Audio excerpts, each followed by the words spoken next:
Hello guys, welcome back to my channel. তো দেখো, আজকে আমি বানাতে যাচ্ছি বেগুন ভর্তা। তো বেগুন ভর্তার জন্য আমি কচি কচি দেখে দুটো বেগুন নিয়ে নিয়েছি, ছোটো ছোটোই নিয়েছি যেহেতু দুজনের জন্য বানাবো। আর একদিকে আমি আলাদা করে ভাত বসিয়ে দিয়েছি, আর একদিকে আমি বেগুনটা পোড়াচ্ছি। আর বেগুনের সঙ্গে দিয়ে দিয়েছি একটা টমেটো। টমেটোটা হচ্ছে দেশি টমেটো, তো এটা বেশি টক হয় খেতে, ওই জন্য আমি একটাই দিয়েছি। না হলে দেশি টমেটো না থাকলে আমি দু তিনটে দিতাম।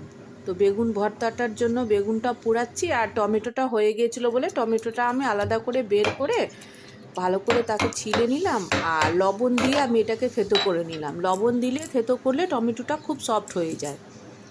আর লবণ দিয়ে থেতো করে একটু ভালো করে হাত দিয়ে মেখে নিচ্ছি, আর এর মধ্যে আমি সর্ষের তেল দিয়ে আলাদা করে রেখে দিচ্ছি।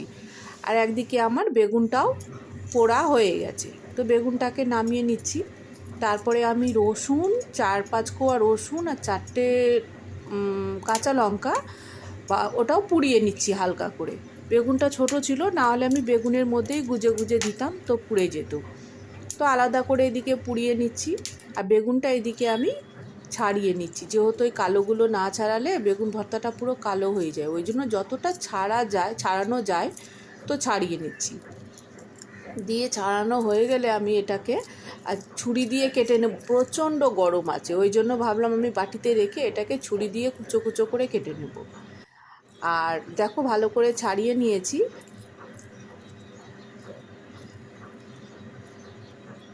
এই যে হয়ে গেছে ছাড়ানো। একদিক উল্টে পাল্টে দুটো বেগুন তো খুব গরম, ওই জন্য ছাড়িয়ে নিয়ে বাটিতে রেখে দিচ্ছি।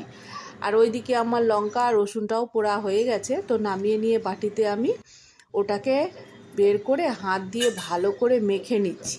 রসুনটা আর লঙ্কাটা মেখে নিয়ে তারপরে ওটার মধ্যে আমি বেগুনটা দেবো। তো দেখো, মেখে নিয়েছি, লঙ্কাটাও মেখে নিচ্ছি। তারপরে ওর মধ্যে আমি ভালো করে বেগুনটাকে ছুরি দিয়ে কেটে কেটে নিলাম, তাহলে এই গোটা গোটা ব্যাপারটা থাকে না, ওটা থাকে না। যেহেতু প্রচণ্ড গরম, তো হাত দিয়ে ভালো করে চটকানো যাচ্ছিল না। এরপরে আমি টমেটোটাও দিয়ে দিলাম, ধনেপাতা দিয়ে দিলাম। টমেটোটা সর্ষের তেল আর লবণ আগে থেকে দিয়ে দিয়েছিলাম। তো দেখো, হয়ে গেল।